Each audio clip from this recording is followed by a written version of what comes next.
many years ago, the story will happen for the old ancient city of Benin.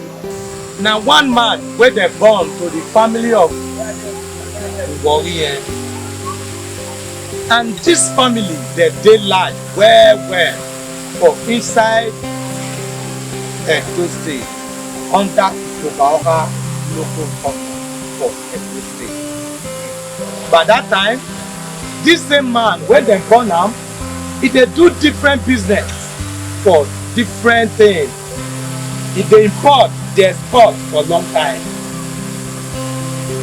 Because this uncertain time, this same man come talk say he go develop the whole city wey dem know who no problem.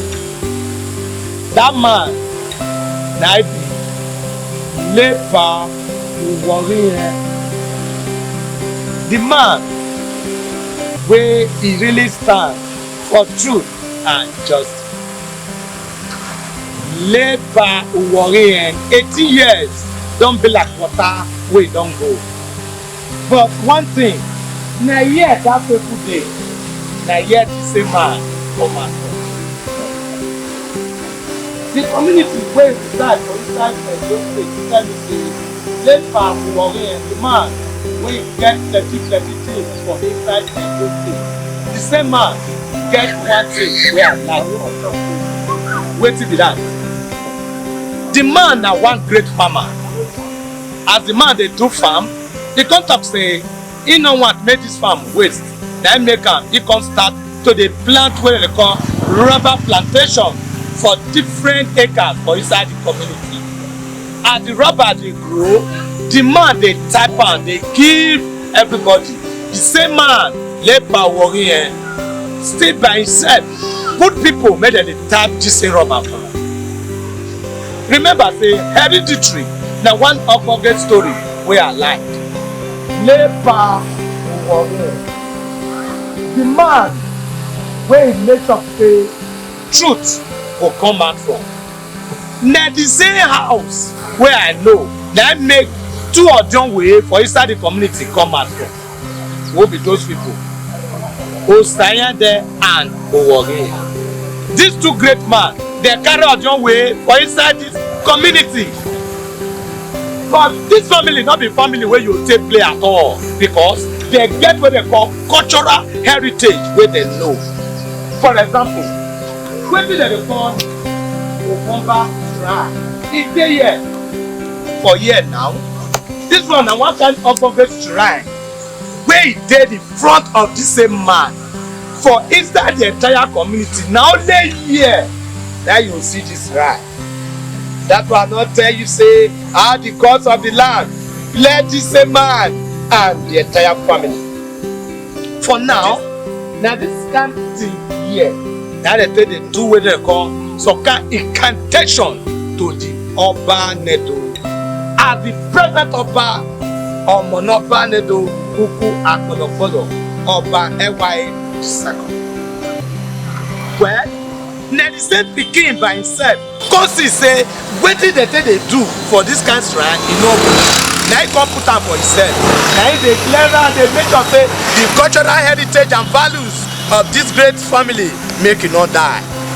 But before papa, as papa dey grow, papa get children, girls and boys. I remember that fateful day, papa get one boy wey I know, wey there be two like that, wey they call that man Ebima himself and Idausa. This thing, these two people na papa gets for boys. As papa get them, he get one thing wey sweet me very well. Ukuse, 18 years don't go like that. Before papa come out, he give all those children all his possession. Make them take the play, make them take the farm, make them take the do everything.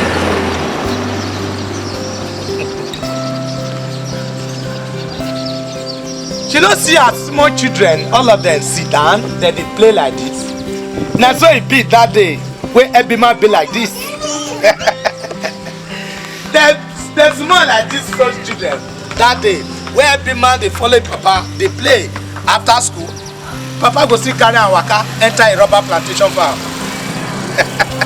The same rubber plantation now dem come talk say e no get. Well, make I tell una well for the emphasis of those people wey dey watch me all over the world, may I let una understand say Lepa Ogieyevbona na great farmer for inside Uwo community, all the way from then by then, wey dem dey know as Obako Ikobi, latest in Obaka local government for inside Edo State. E go sweet una may I tell una this thing. Papa do everything to say, even when then people wey we know as the people wey dey do oil wey surround them, na this same papa na him stand wey talk say he no go gree make the community make una encroach their land. Dem talk say all this fight wey papa fight, as papa wan comot, he come give the pikin make pikin hand over. Lepa Ogieyevbona, the soldiers of truth and justice. Before he comot, he talk one thing. All this property, he hand over and give the pikin make dem take dey do. Omonoba Nedo Uku Akpolopolo Oba Akezwa the second. 1975. If I remember now.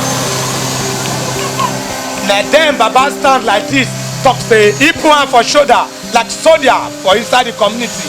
They acquire all property with the name of talk say land allotment committee wey Baba get. Here na Ogieyevbona mini family house. Na here every man grow. Na here every man do everything wey concern the cultural heritage of every man. The same man, every man wants na man wey fed to wey dem dey call Ego for inside the community. I remember when every man go carry Ego like this, he go use am dance. He go round am like this. He go dey gaga like this. But time dey come. Every man get siblings, guests, brothers, relations wey accomplish with am. But when every man don grow, he come stop say he go fight wey dem dey call Osererame. He go make sure say Uwo no Pebo become land of peace and honey. Na make him stand. From that year, he come be the man wey dem know as chairman. After all this one, the story between chairman matter na be say as the man be chairman, if you get 10 plots, they go divide that into 2. Your own wey dem dey call father inheritance, they go give you. Because that same man, Ogieyevbona, he talk say make everybody dey kulele. The rest people sit down for their property like this, say we no go gree, we no go share am. Every man come say no wahala. Everybody come get all their inheritance. But one thing, no. Now this one, now make us history come reveal to us say, as a young historian, we come answer deep question. Why you not share, or why they not make sure say all those land that time your father property that where rubber dey, why they not do am? Why you not split am?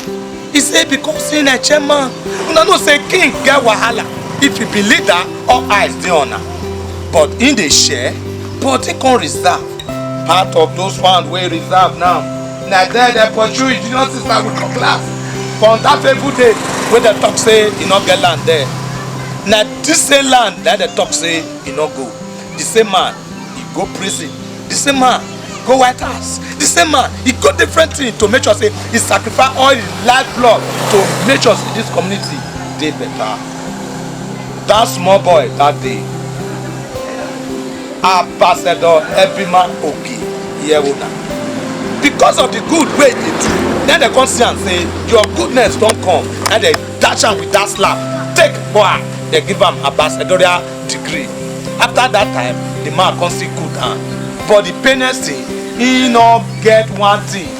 If ambassador stand like this, here na the front, people go come say no because of hatred. Him talk say I no go gree for that faithful day wey Alara say I no go gree when I collect my papa property because say any matter wey happen, he talk say he no go join una do this thing. He no go belong to OPC and he no go join any conformity wey they talk say make he join because of the grievances. Now they talk say you no go belong to us and you no go fit do us and you no go fit share anything from this community. From that very first day, now they start with the challenger. From that very first day, now they talk say anything good not fit enter your house. But the ancestors of the land talk say it no go be so like that because yes, true, not be so it happen. That very full day, after all this thing don't happen, every man stand like this. The watch people cut us say, now here they kill this man put. He better say now here he run enter bush.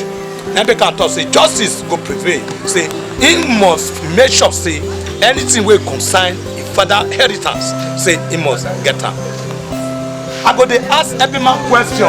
I go dey ask his sister question. I go dey ask everybody question. What did they know about this journey? Because they say wetin two eyes see na be evidence.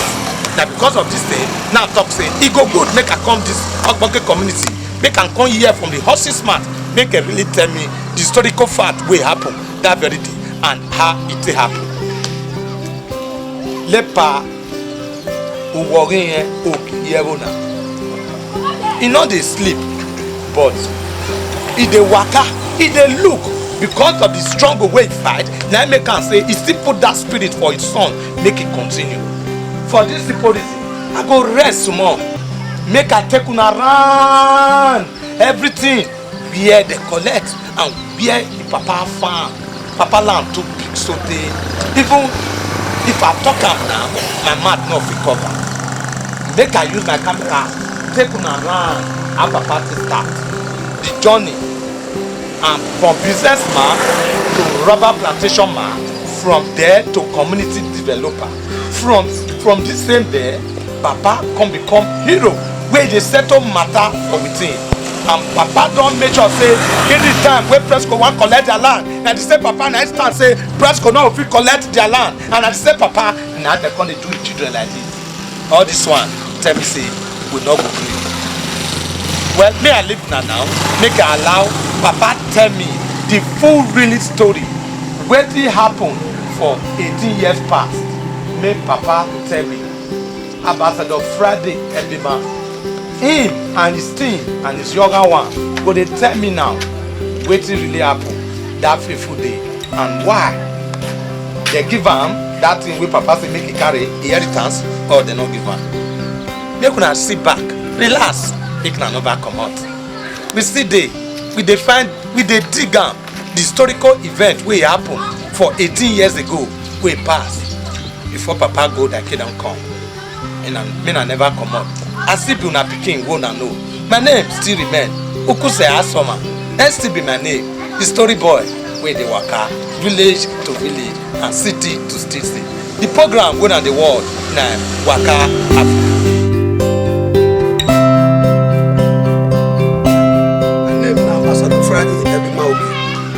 Into the family of Ogieyevbona family, which is Ukuse. Now my papa house, my papa house, might be this one. That place might be Ukuse. What we do for Bomba. From here I go reach that side. Now my papa come on. And my brothers and my sisters, they sit down here so they talk.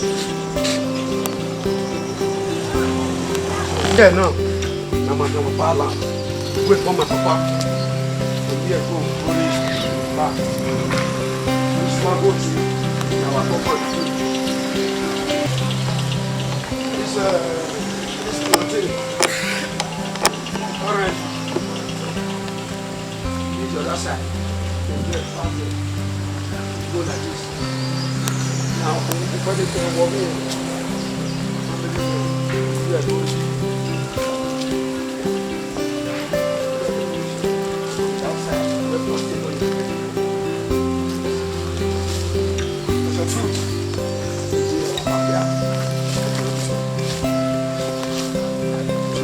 Where they can. I get all this place. I am for group. I hear they born all of us.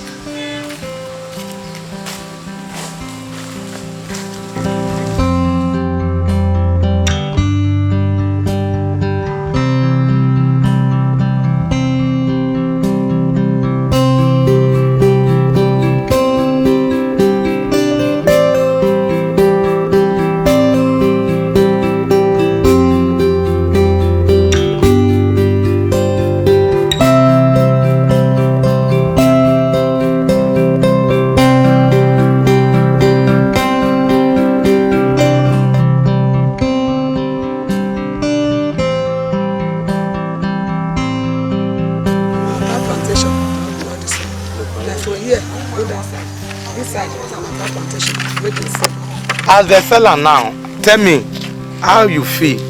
I feel pain. Okay. I feel very, very pain.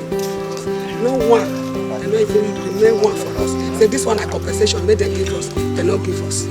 Okay, you mean say nothing reach your hand? Nothing as a woman now, you not get land here. No, I not get my picking, not get. They say my picking, na woman Ogieyevbona. Okay, now all this property now. You get up say you feel claim am. That make me come cry to come and make them help us. Make them help us, make them help us, make them fight for us. I not get money to fight for myself. Make government help us to fight for me. This land now, we it here so. How show us now? Let's say some we see house for here. Yeah, the village people. Nice said that. Okay, not be your brother said. No, village people I said that. Even some when my brother dey chairman, the time when my brother dey chairman, the one with some when my brother first said, they'll go sell them again. Because they use my power plantation, they replace them. If you can see now, this part of my father's land now. Just from that place to that place, you can see the building inside now. They've seized the land. Sell it to people, build houses, and no compensation. Up till now, if we ask them the compensation, they said they don't have land yet. And this way I follow my father to farm plantation, rubber plantation. Here to all those areas, they seize all from us. No compensation, nothing. If you ask them compensation, they said we don't have land, we don't have land. And I don't know. Well, it's also one of the son of the family, and there's one thing which I like to ask him again. Can you throw more light about this land issue? For how long do you know about this land? Since I was born, I know all this land. I was born here, trained here. School year, primary here. School year, everything here. Just a few times now, just about some years ago, I'm not happy. Okay. Before I come now, they said Sold all everything. They seized everything. Is it your family that sold it or? No, the community. They seized it from us, from the family. Why? I'm the senior man in the family now. Okay. But nothing for me. Why? I don't even know from them. They said we don't have land. Okay, may I ask you this question now? Okay, most of those family land in community, I heard that your brother was one of chairman. He was a chairman here for some years. Okay, and he divided the rubber plantation to many families, which their own. Everybody has their rubber plantation. Even some of them, they own rubber plantation. Nobody touch it. Okay, nobody touch it. Nobody touch it. They share it with themselves. Okay, what now happened to your own now? And they shared my own to the community. They leave their own. They themselves share it. They share our own.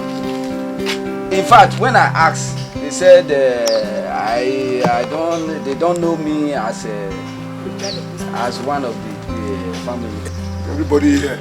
Well, I don't hear everything. Baba Billy talk. He say they get their own. They no agree. Make them share am. They use we put they call. They use nyash cover am like this, but it don't reach their turn. They can't they share their own. They can't they share but our own. What we don't they see? We they see what they call greediness. and we dey see another thing wey dey call selfishness, and we dey see what they call bad intentions. They get am for their belle say maybe these people dey not from this community, and the plainest thing na they say that yeah, na therefore grow. Well, Oga Billy, thank you very much. We get Ambassador Ebima Ogieyebona wey just dey here with us now. We wan ask a few questions wey related to all this plot of land for inside Edo State. We dey inside the community now. Me wan answer now. Ambassador Ebima, from here go where we dey come see. Now your papa still get here. From the road down this way, inside na my papa. All this place, all those people.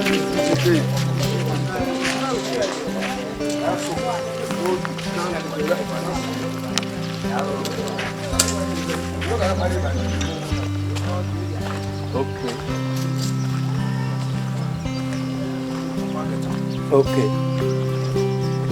Now, wetin come happen? The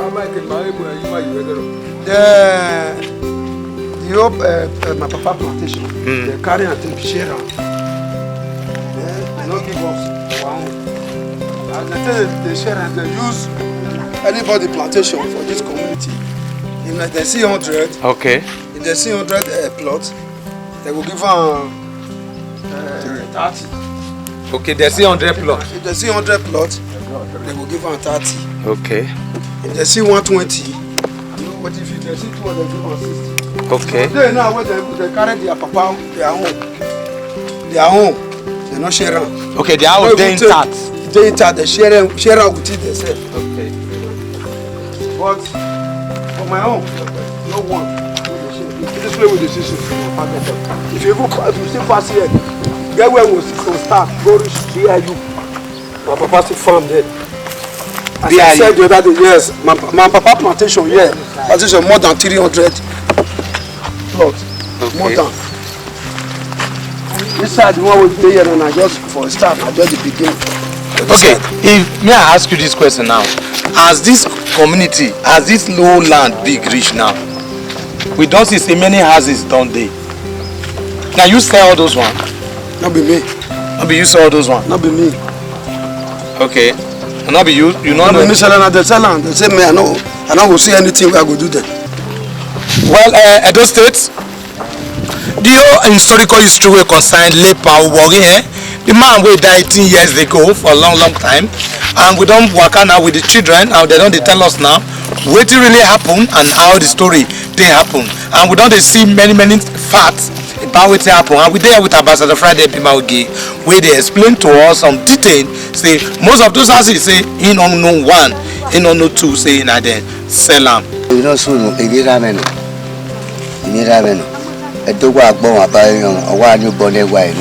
Okay. So, Ebona, mana buko. Ipo pachoga bidi maya ga, ogi mane. Dadoge na ya dogi ya mari you bokagia. Na bi ga yi kaka. Ewe sa doge di mana yana waga. Ege okia. Emena duboye. Ichema ekun. Duboye ekun yana we. Ufiogo wa ma fioga betun. Ona me wa worry eto e ma wa bodin we ojo we na we ni ma ya fian ye ekene to ri aye so ko ma pa ma ro. Okay.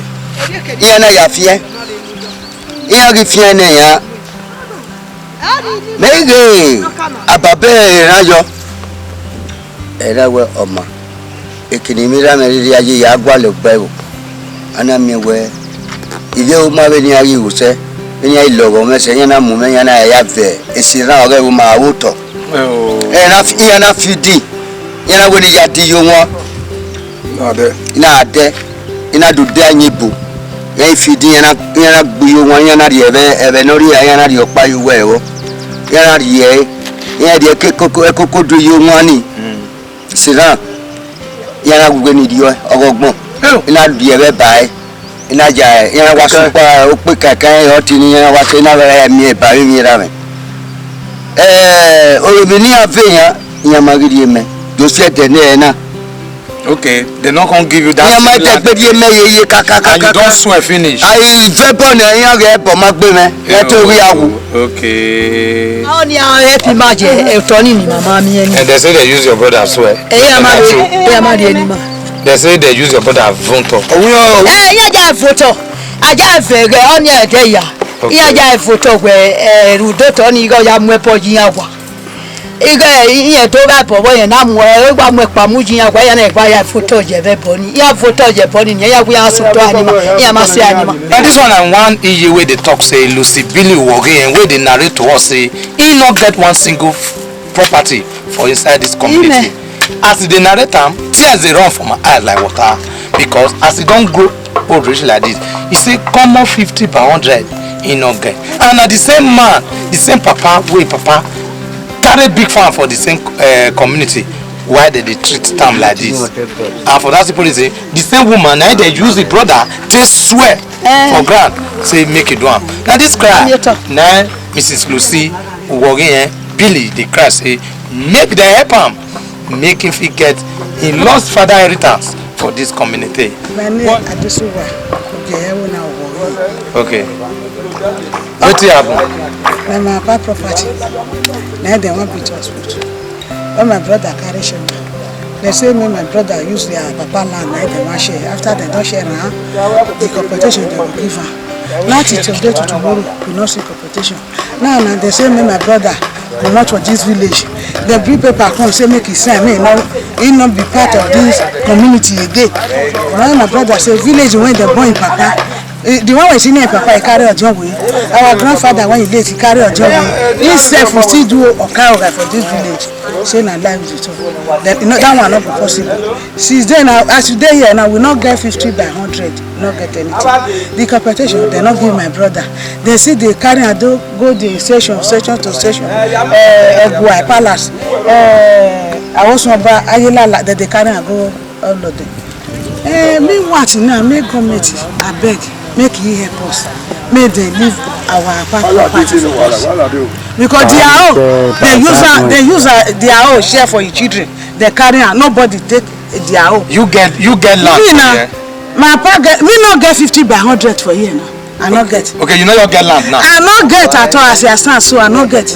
Anymore, they muda Godwin, Sayade Ogieyevbona. Na wado kiasin kede rade utona ne ya yoti man ne kere do ya ga yo utona kede rade na ya ga tona na e convention na very no ma be uto ya gi e ene mana we mane family mana me kwe sukwe aka akogi ya we eyan echema sukwa akogi ya ga ugbe mari do ga ni a e mari ga igwe e ya tota ugba bi ya avio e mana wo ma e no na ma e mana pari owo jon we mari so wo jon we kiye ya no kana we this and that here iye na popa no la bo na be ga ni ro ya gi re ni ya we awo ebi ma go bi ga ya na no wo yen o we ga setting e yon ha ten ani o to gi ra bi e bo gi ma be ya ga ya fi na e mana e we ki me kiya mana ya ri owo jon we na wo ke e ke no e wo free no ya ga na we chon no e we e mu na e zo ro popa ro kiya ke ya ba ya na riba mana gele wakwa ona do ga to ni ma oye be li ekima yana ya ga ni pian mama emi pa mama mi fa the next day ma gidi ni ma e keno ri ke mana ma do after dia ye police mu mama wa ready ani ave motimena ya mu ari egwa ni ati ya lekwa ya de gbe pa ya we be court ma be le ni ayo. Well, all this thing now we talk say we not go gree and we not they like. Now we talk say we go by ourselves, come investigate this matter, come pull light to ram, and we don't see the truth. We dey see the verify and they go until this matter rest down to court everywhere.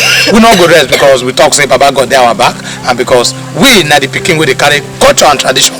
Your father inheritance must give you. We don't learn many things today. Say if you get 100, 30 go be your own. But them Ogieyevbona family, they know which count their own.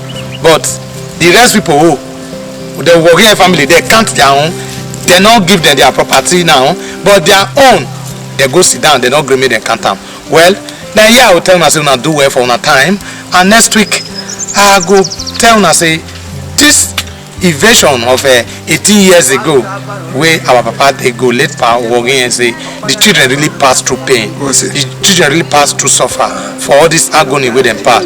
It's not easy for your own 19 years, 18 to 19 years. What about? It's not easy. And many houses don't do this land now.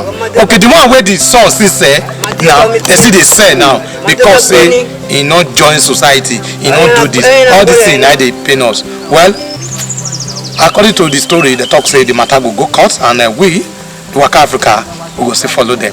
To make sure say we get the true story at that court or the palace where our eye go fish out who really holds the land and who really get this matter where we dey. From this table from Waka Africa, from Edo Broadcasting Service, we tell us say we do well from the time for everything we take give us. For this part, tell the family say they do well. We they follow us enter bush, show us more fast, more glory. But inshallah, by God glory, we talk say we go get victory and the children go happy once again.